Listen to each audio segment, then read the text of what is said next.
millennials feel stuck with a partner who can't grow up. Totoo ba to? Teka, basahin ko pa. This seems to be a chronic problem for millennials. One of the partners is ready for the next stage of life, while the other one wants to hang out with their friends. Ito yung sinasabi mo kanina lang, no? Play video games and basically avoid growing up. It puts the mature partner in a dilemma. Parang tinatanong niya daw sarili niya, should I leave them and take a chance or stay with them and wait for them to grow up? Pero ito yung nakita ko dito sa number 3 na point na to Binanggit niya video games.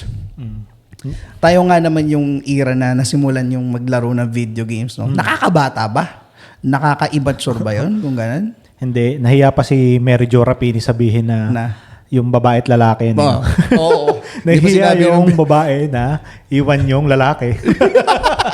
Nahiya pa siyang mag-identify ng sex Binidyo games pa lang no? Ginawa pang millennials no? Parang ang dominant naman na gender na naglalaro ng video games ay lalaki. Tsaka di ba common problem or common pinag-aawayan niya ng mga babae at lalaki na millennials. Video games.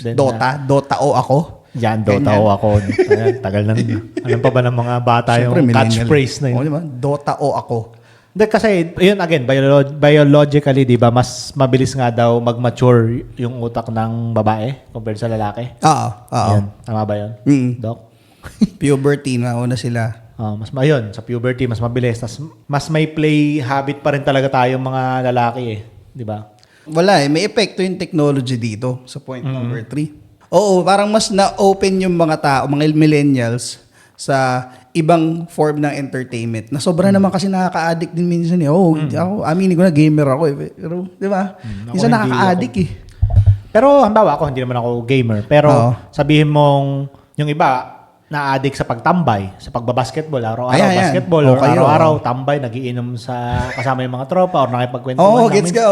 Nakaka-ano rin yun. Nakaka-addict din yun dun sa ibang, or natatakot sila na mawala nga yun yung buhay na yun Na gano'n, Na tingin nila habang buhay, masaya kasi yun pag yung ginagawa mo ng ginagawa yun Pero syempre, yung ibang babae nga or yung ibang partner, naghahanap na sila ng next stage.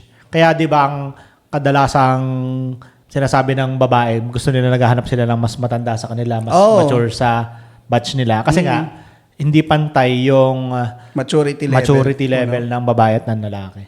So, ang bottom line ay dahil mas nauuna sigurong mag-mature yung babae, biologically. Biologically. Pero hindi nga naman lahat ng kaso. Yun lang yung masasabi nating observation natin. Saka yun nga, sa atin nga nag-umpisa yung talagang video game era di ba? Wala, sa atin nagsimula Kaya yung mga kakabatch natin ngayon, parang open pa rin naglalaro Pero tas din naman ngayon, di ba kahit napapansin ko pati ngayon ang babae at lalaki sa generation na to, hindi naman na nagkakalayo ng hilig, hindi na nagkakalayo ng mga hobbies.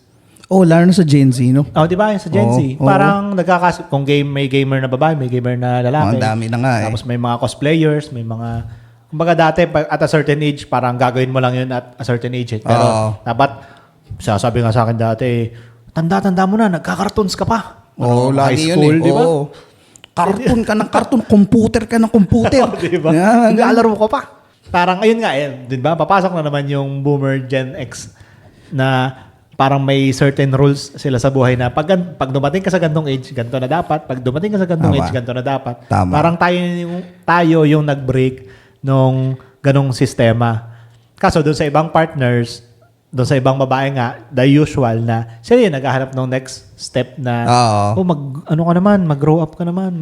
Pero punta tayo sa Gen Z ngayon. Hindi na rin ganun yung yung hindi na number 3 Hindi point 3 yung mga nangyayari ngayon yung sa maturity, di ba? Pareho na silang naglalaro di ba? Pareho na sila nag-e-enjoy at pareho na rin silang ayaw pa mag-settle. Madalas, pero hindi ko sinasabing lahat ganito yung Gen Z. Pero nakikita ko, ganun.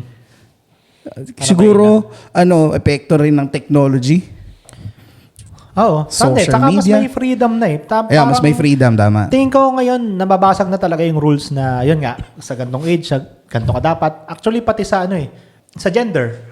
Pag babae, ganito ka dapat. Pag lalaki, ganito ka dapat. At matagal nang basag yun. Hindi, ngayon lang din yun. Kahit sa atin, may rules pa rin tayo, di ba? Pag ngayon babae, dati, di ba, pag nagbabanda yung babae dati, wow, ang cool. Di ba? Pag gamer na babae nung millennial gamer dati. Mid-2000s, talagang, indicated pa na babae siya. Ah, Nagbabanda, indicated pa babae na gamer. Astig pa, oo. Indicate na babae na ganito. Ngayon, parang hindi na masyado. Meron pa din, pero hindi na siya tinitingnan na special. Parang equal na rin talaga. Oo. Tama.